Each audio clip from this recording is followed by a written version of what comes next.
కురుక్షేత్ర మహాసంగ్రామ ప్రారంభంలో శ్రీకృష్ణుడిచే అర్జునుడికి బోధింపబడిన జ్ఞాననిధి భగవద్గీత భారతదేశ న్యాయస్థానాలలో సైతం ప్రమాణం చేయించడానికి ఎంచుకున్న భగవద్గీతను పాశ్చాత్యులు సైతం పఠిస్తారు.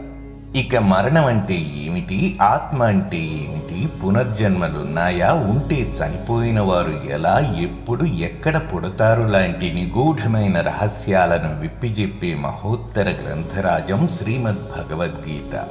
అటువంటి జన్మ రహస్యాలను తెలుసుకోవడానికి ఈరోజుటి మన వీడియోను పూర్తిగా చూసి మీ అభిప్రాయాలను కామెంట్స్ ద్వారా తెలియజేస్తారని ఆశిస్తున్నాను. మహీధర్స్ ప్లానెట్ లీఫ్.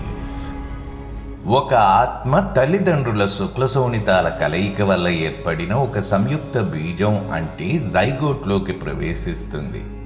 ఆత్మ పురుషుని ఇంద్రియం ద్వారా స్త్రీ యొక్క అండంలో కలుస్తుంది. కోట్లాది వీర్యకణాలున్నా కేవలం ఒక్కటి మాత్రమే అండాన్ని కలిసి ఫలదీకరణం పొంది పిండంగా మారుతుంది. అంటే కేవలం ఆత్మ నివాసంగా చేసుకున్న శుక్రకణం మాత్రమే గర్భాన్ని కలిగించగల శక్తిని కలిగి ఉంటుంది. అయితే కొంతమంది స్త్రీలకు తరచూ అబార్షన్స్ జరుగుతూ ఉంటాయి. దానికి డాక్టర్లు జన్యు సంబంధమైన కారణాలను, ఇతర అనారోగ్యాలను కారణాలుగా చెబుతుంటారు. కానీ వాస్తవంగా ప్రతి జీవి ఈ లోకంలో జీవించడానికి ఒక నియమిత ఆయుర్దాయం కలిగి ఉంటుంది. అంటే జీవి పిండంగా మారిన నాటి నుండి జన్మించి పెరిగి వృద్ధాప్యానికి చేరే వరకు ఏ దశలోనైనా మరణాన్ని ఎదుర్కొని తీరాల్సిందే. ఇక్కడ మనం ఒక విషయం గమనించాలి. ఒకే స్త్రీకి పదే పదే గర్భస్రావాలవుతున్నప్పుడు ఒకే ఆత్మ ఆమె శరీరంలో ప్రవేశించి పిండంగా మారి 2-3 సంవత్సరాల వ్యవధిలోనే 6 డజను సార్లు పుట్టడం, గిట్టడం జరుగుతుంది. తన కర్మఫలాన్ని బట్టి ఆత్మ శిశువుగా మారటం, భూమిపై జన్మించడం జరుగుతుంది. కాబట్టి ఆత్మ యొక్క పాపపుణ్యాలను బట్టి తల్లిదండ్రులు లభిస్తారు. పాపాలు చేసిన ఆత్మ పాపులైన తల్లిదండ్రులకు జన్మించి అనేక రకాల శిక్షలను గర్భంలోనూ జన్మించిన తరువాత అనుభవించడం జరుగుతుంది. చావులేని ఆత్మ ఒకసారి దేహాన్ని విడిచిపెట్టి మళ్లీ జన్మించి మరొక దేహాన్ని పొందినప్పుడు గత జన్మను గురించిన జ్ఞాపకాలు గుర్తుంటే కలిగే నష్టం అంతా ఇంత కాదు. ఎందుకంటే ఒకసారి మరణించిన తరువాత ఆ జన్మ తాలూకు జ్ఞాపకాలను మరు జన్మలోకి తీసుకెళ్లబడకుండా ప్రకృతి లేదా దైవం నియంత్రిస్తుంది. అయితే కొన్ని అసాధారణ పరిస్థితులలో మరపు అనే ప్రకృతి ధర్మాన్ని అతిక్రమించి ఆత్మ తన గత జన్మ జ్ఞాపకాలను మరుజన్మలో కూడా గుర్తుంచుకుని ఆ జ్ఞాపకాలకు అనుగుణంగా ప్రవర్తిస్తూ ఉంటుంది. అలా గత జన్మ జ్ఞాపకాలు గుర్తున్న వ్యక్తులు ఈ జన్మలో సరిగ్గా జీవించలేరు. జన్మలున్నాయని నమ్మడం వలన కలిగే లాభం ఆ జనన మరణ వలయం నుండి విముక్తి పొందే మార్గాన్ని కనుగొనడానికి వీలు కలుగుతుంది. పుట్టడం, పెరగడం, ఎంతో మందితో గాఢానుబంధాలు ఏర్పరచుకోవడం, ఆపై ఆ బంధాలను తెంచుకోలేక మరణయాతనను అనుభవిస్తూ శరీరాన్ని త్యజించడం, మళ్లీ పుట్టడం, ఈ జన్మ గత జన్మల బంధాల మధ్య నలిగిపోవడం, అంతేలేని ఈ జనన మరణ చక్రంలో బందీ కావడం, వచ్చేవారు పోయేవారు జగతి పురాతన సత్రం అని మహాకవి ఆరుద్ర అన్నట్లు, అవును, ఈ భూమిపై పుట్టి గిట్టే వ్యక్తులు లోకమనే ఈ సత్రంలో కొద్దిసేపు బస చేసే నిత్య ప్రయాణికులు. ఇక భగవంతుడైన శ్రీకృష్ణుడు స్వయంగా ఆత్మరహస్యాల గురించి భగవద్గీతలో చెప్పిన విషయానికి వస్తే, విరక్తి కలిగిన వారు, వృద్ధులు, కష్టాలలో ఉన్నవారే గాక ఆత్మను గురించి, పునర్జన్మలను గురించి తెలుసుకోవాలన్న ఆసక్తి గలవారెవరైనా చదివి తీరవలసిన ప్రామాణిక గ్రంథరాజం శ్రీమద్ భగవద్గీత. నిజం చెప్పాలంటే భారతీయుల కన్నా విదేశీయులే పునర్జన్మల పరిశోధనలకు భగవద్గీతను ఒక దిక్సూచిగా ఉపయోగించుకుంటున్నారు. ఆశ్చర్యకరమైన విశేషమేమిటంటే, ఇతర మత గ్రంథాలలో ఉన్న మరణానంతర స్థితి, పునర్జన్మల భావాలు ఆ మతాలు పుట్టడానికంటే కొన్ని వేల ఏళ్ల క్రితం గ్రంథస్థం చేయబడిన భగవద్గీతలో చెప్పబడినట్లుగానే ఉన్నాయి. చివరికి హిందూ మతాన్ని, హిందూ కర్మకాండలను వ్యతిరేకించి బౌద్ధ మతాన్ని స్థాపించిన బుద్ధుడు కూడా కర్మ సిద్ధాంతాన్ని అంగీకరించాడు. ప్రతి కర్మకు ఒక ఫలితం ఉండి తీరుతుందని బుద్ధుడు చెప్పిన మాట భగవద్గీత సారాంశమైన కర్మ సిద్ధాంతమేనని గుర్తించాలి. శరీరం తాత్కాలికం, ఆత్మ శాశ్వతం. ఆత్మ అన్ని కాలాలలో ఉంటుంది. ఈనాడు మనం చూస్తున్న మానవులు, ఇతర జీవులు గతంలోనూ ఉన్నారు. కాకపోతే వేర్వేరు ఆకారాలతో జీవించి ఉండవచ్చు.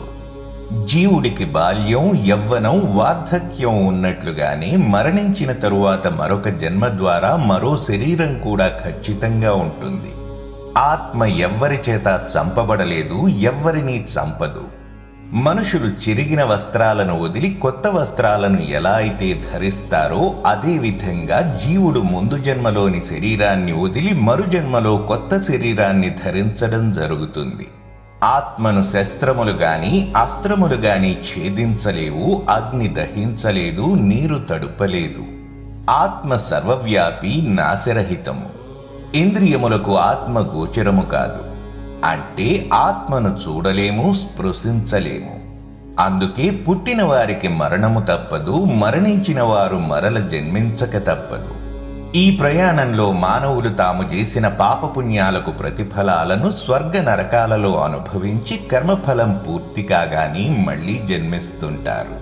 ఇక గతంలో మనం గరుడ పురాణం, కఠోపనిషత్తు వంటి గ్రంథాల ఆధారంగా చేసిన వీడియోలను చూసిన చాలామంది మంచి చెడు కర్మఫలాలను స్వర్గ నరకాలలో అనుభవించినప్పుడు మళ్ళీ ఈ జన్మలో ఈ కష్టాలు దేనికి అనే సందేహాన్ని వెలిబుచ్చారు.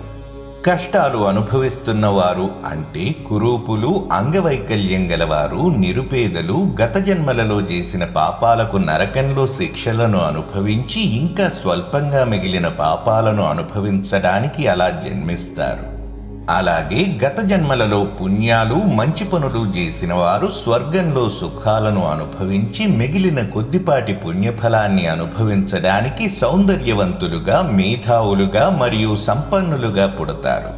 శారీరక లోపాలున్నవారు, డబ్బు లేనివారు అనుభవించే బాధలు, కష్టాలు పైనున్న నరకంలో అనుభవించే శిక్షల కన్నా తక్కువేమీ కాదు. అలాగే గత జన్మల పుణ్యం వలన ఈ జన్మలో అన్నీ ఉన్నవారిగా జన్మించిన వారు అహంకారంతో అభాగ్యులను హింసిస్తే అది శాపంగా మారుతుంది. అంటే అన్నీ ఉన్న జన్మ కలిగినప్పుడు మరిన్ని మంచి పనులను చేస్తే స్వర్గలోక ప్రాప్తితో పాటు వచ్చే జన్మలోనూ మరింత ఉన్నతంగా జీవిస్తారు.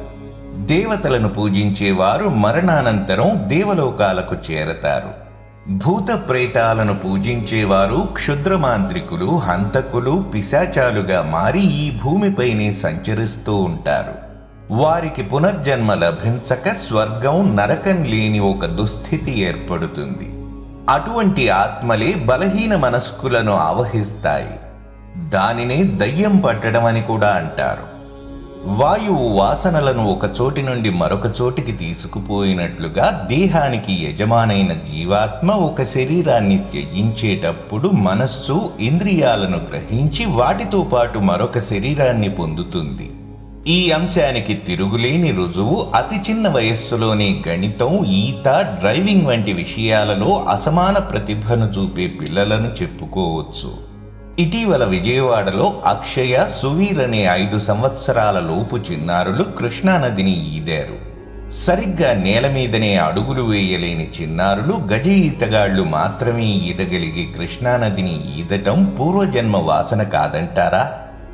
గత జన్మలో రాక్షస ప్రవృత్తి గలవారు ఈ జన్మలో హత్యలు, మానభంగాలు చేసే సంఘ విద్రోహక శక్తులుగా జన్మిస్తారు. కొందరు విపరీతమైన తిండిబోతులుగాను, మరికొందరు విశృంఖలమైన కాముకులుగాను, కాసుల కోసం ఎంతటి నీచానికైనా దిగజారేవారిగాను జన్మించడానికి గల ఏకైక కారణం వారు గత జన్మలోనూ అలాంటి లక్షణాలను కలిగి ఉండటమే. ఇక రామాయణ, భాగవత గ్రంథాలను పరిశీలిస్తే పునర్జన్మలున్నాయని తెలుస్తుంది. శ్రీ మహావిష్ణువును దర్శించడానికి వచ్చిన సనక సనందనాదులనే ఋషులను వైకుంఠానికి పోనీయకుండా ఆపిన వైకుంఠ ద్వారపాలకులైన జయ విజయులు ఆ మునుల శాపానికి గురై ఆ తరువాత 3 జన్మలలో రాక్షసులుగా జన్మించి శ్రీమన్నారాయణుడి చేతిలో మరణించినట్లుగా తెలుస్తోంది. మొదటి జన్మలో హిరణ్యకశిపుడు, హిరణ్యాక్షులుగా జన్మించిన వారిని వరాహ, నారసింహ అవతారాలు ధరించి విష్ణువు సంహరించాడు. అలాగే త్రేతాయుగంలో రావణ, కుంభకర్ణాదులుగా జన్మించిన వారిని రామావతారం ధరించి సంహరించాడు. మూడవ జన్మలో శిశుపాలుడు దంతావక్రులుగా జన్మించిన వారిని ద్వాపర యుగంలో శ్రీకృష్ణుడు సంహరించాడు. సంభవామి యుగే యుగే అన్న గీతావాక్యం అన్ని కాలాలలోనూ నిజమైంది. కల్కి అవతారంగా రాబోయే కాలంలోనూ నిజమవుతుంది.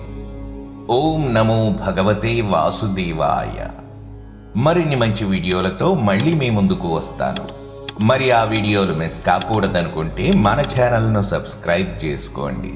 అలాగే వీడియోస్ని లైక్ అండ్ షేర్ చేయడం మర్చిపోకండి.